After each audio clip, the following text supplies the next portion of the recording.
My Retroid Pocket 6 is finally here, and I've been looking forward to making this video since November of 2025.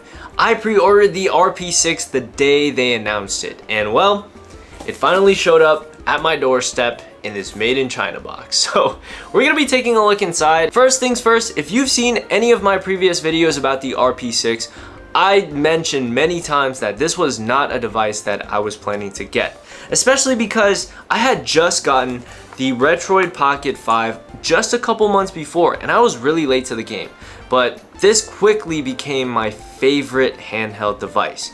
I mean, I included this device in many of my everyday carry videos, so you can tell how much of a fan I was of this device. I mean, I'm a huge fan of Retroid, and they've done a great job, but the only gripe that I had, or one of the only gripes I had, was the joystick being on the bottom on the left side. I understand that this device is made for retro games, but with the capabilities that this device currently has, you can play more modern games now. That was the only gripe I had other than the ergonomics. I had to get like a extra case for it. In my head, I had no plans of getting any other retro handheld because for me, this was endgame, and I was already late to getting the device anyways.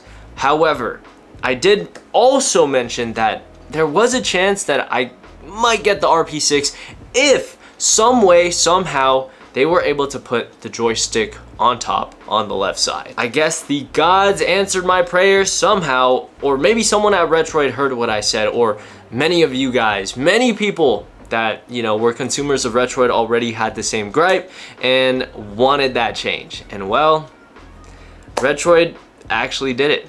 They came out with two different options where you can choose whether you wanted the joystick on top on the left side or on the bottom. I've never seen anything like that before because, you know, that just adds so much cost to the production. But hey, here we are in February of 2026, opening up our Retroid Pocket 6. I really hope they sent me the correct model. We've got the signature Retroid Pocket box that says RP6 on the front. All right, here we go. We just broke the seal on the RP6 and there's no going back. So let's open it up.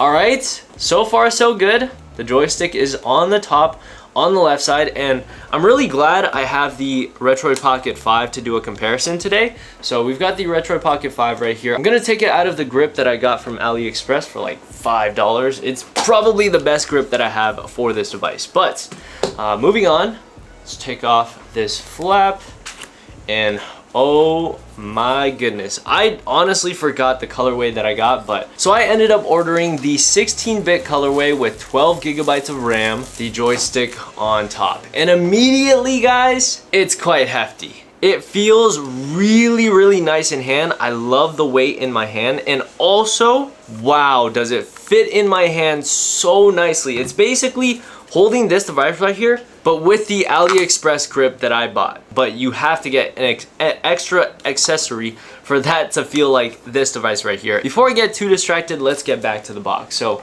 inside we have the RP6 specifications alongside all the controls and whatnot, mapping out the controls. Okay, and we also have the USB-C cable. We've got a USB-A to USB-C cable, which is branded with Retroid Pocket. In terms of quality, I mean, it's the most standard, in my opinion. It's nothing crazy. Like I mentioned before, my initial impressions of this device as I picked it up was the weight. I love the weight of this device. Like, the best way I can explain it is that the RP5 has more of a hollow feel than this. This feels more dense in the hand, and the overall ergonomics of this device feels so much nicer. It's basically like having the RP5 but with the AliExpress grip on it. It makes it easier to hold, and it just feels comfortable in hand. And I love the fact that we now have back buttons. We've got back buttons on both sides, and I believe we actually have better thermal control. So on the back, you just have one big grill going off the top.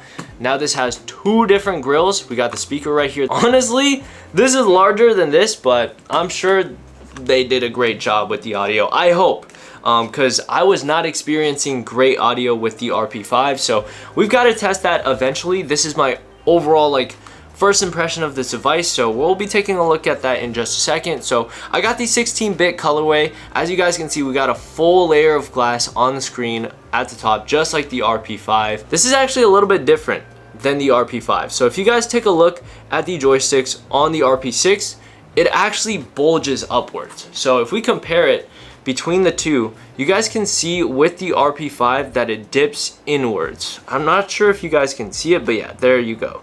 You can see that the joysticks actually dip inwards, and in my personal opinion, and I'm pretty sure this is all up to preference, so I don't know if you guys prefer it being more convex or concaved, but I actually prefer it to be more concaved, just like the RP5. It feels more comfortable, but you know, to each their own. I'm a huge fan of either or. Like, this feels really nice as well in the hand, and I just love the fact that we have the joystick on the top left now. Comparing both devices, it's pretty much the same, other than, you know, the overall shell and whatnot and the weight and the feel of it. Overall, like, button placement and everything should be pretty similar. So if we take a look at both the devices, they both have the ABYX buttons. We got the joystick at the bottom. Other than the fact that it's flipped on the left side, we've got the home button, we've got the pause menu, and we've got the return button and the play button, all in the same spots. We also have the microphone in the same spot, as you guys can see. So we got the microphone right here, microphone right there. I mean, it's basically the same. Like, all the buttons pretty matched up right here. The SD card slot, they're both at the front of the device. The headphone jack, the USB-C port, pretty much the same. Now, one thing that I do notice immediately with the shoulder buttons is that the R2 and L2 shoulder buttons are way larger, and I really like that because it makes it so much more comfortable to use. Like, size-wise, they're pretty much the same. Like, you can't really tell much of a difference until you're really holding it. It has more weight to it, so I'm holding it side by side, and it's just slightly larger. Like, on the camera, you can't really tell too much, but it's just slightly larger than the RP5. Just that little bit of size difference goes a long way. It feels so much nicer in the hand. If you guys want me to do a follow-up video on this device, let me know, but I'm gonna go ahead and set up this device. All right, so I spent a good amount of time setting this device up and also transferring files over from my RP5. Of course, I had to get GameHub. However, I don't think GameHub is working like it used to, so I'm gonna have to look for an alternative to play Steam games. But if you guys have any suggestions of games or emulators that you guys want me to try out, let me know.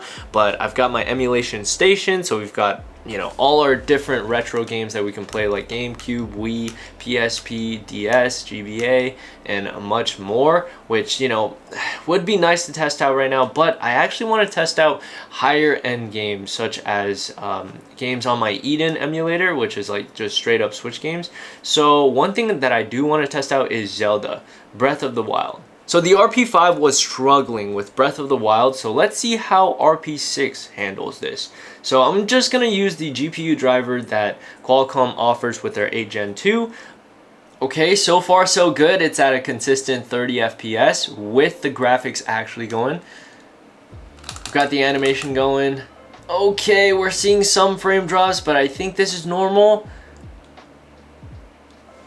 Oh, it just crashed after it told me to open my eyes. Okay. Yeah, this isn't a surprise. I mean, what do you expect from an Android native game? On such a powerful device too, like, obviously this thing is going to run it up for sure. Oh no! We just wiped the floor with them. So I will say, having larger shoulder buttons on this device and having, you know, better ergonomics on the backside overall, it's just a huge quality of life improvement compared to this device right here. So I'm very, very happy overall with this device. So can't complain, guys. I mean, look at the difference between the shoulder button. You just get much, much more real estate. Like, the video might not be doing it justice, but you can see that there is a clear difference though. I will say there's games like Zelda Breath of the Wild that I couldn't run on the RP5, and I still can't run on the RP6, but I've seen people run it quite easily. I guess I just don't have the right drivers or something. So If I make a follow-up video on this device, I will definitely show you guys some gameplay. But since this is a first impressions video and unboxing, I'm not going to go too in depth.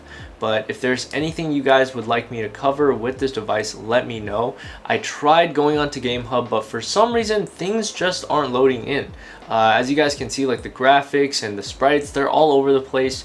Like I logged into Steam and everything is just glitching out. So if there's any other platform or third-party app that's great for Steam games, let me know down below in the comments, because I will happily check it out. Anything to be able to play Steam games on such a portable device like this. So what's my overall thoughts and first impressions on the Retroid Pocket 6?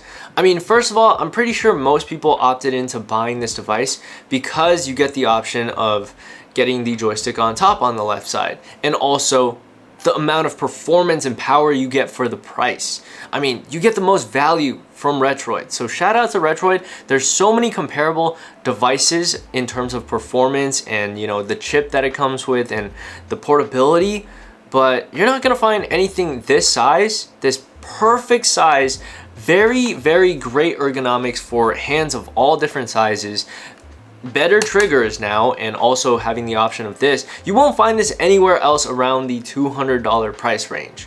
And I got the early bird pre-order price too, so even better deal. But even if it's not the early bird price, it's still such an amazing price compared to all the other devices around its performance. If you don't have a device, you know, around this caliber just yet, like your other emulator handhelds that, you know, don't really hold up to it, like in my personal opinion, is it worth upgrading from the Retroid Pocket 5 to Retroid Pocket 6? It all depends on your preferences. Value-wise, I wouldn't say, you know, spend another $200 on getting this, but I just feel like this is endgame for me. I don't need anything else. I know a lot of people say that and then they still get more devices in the future. I mean, hence, why do I have so many handheld devices? I don't know. But in my personal opinion, this is probably going to be my end game emulator handheld for at least maybe like the next 4 years. Maybe longer than that. Who knows? Unless, you know, I end up doing reviews on more units. But in terms of my personal device that I'm sticking with, it's going to be the RP6. Changed my mind. Let me know down below in the comments if there's any other device that will blow my mind other than the AY Thor. I know how amazing it is. It's just really expensive. Also, something really interesting that I noticed with the Retroid Pocket 6 that I didn't see on the Retroid Pocket 5 is the fact that you can actually set a charging limit now. The default setting is that it would charge using 9-volt to a charge limit if it's under 80% battery. You can also set it to an 80% charge limit, or you can charge it 5-volt to a charge limit all the way through until it's 100. And I think this is like a safety measure if you decide to choose to do so, because, you know, there have been instances, I think we saw one instance on Reddit where someone's Retroid Pocket 5 actually lit on fire and exploded while it was charging. So we wouldn't want something like that to ever happen again. So I'm really glad either they implemented that or it's just a feature included in this brand new update. But I'm pretty sure Retroid added that themselves, but correct me if I'm wrong. But anyways, I'm just really happy with this device overall.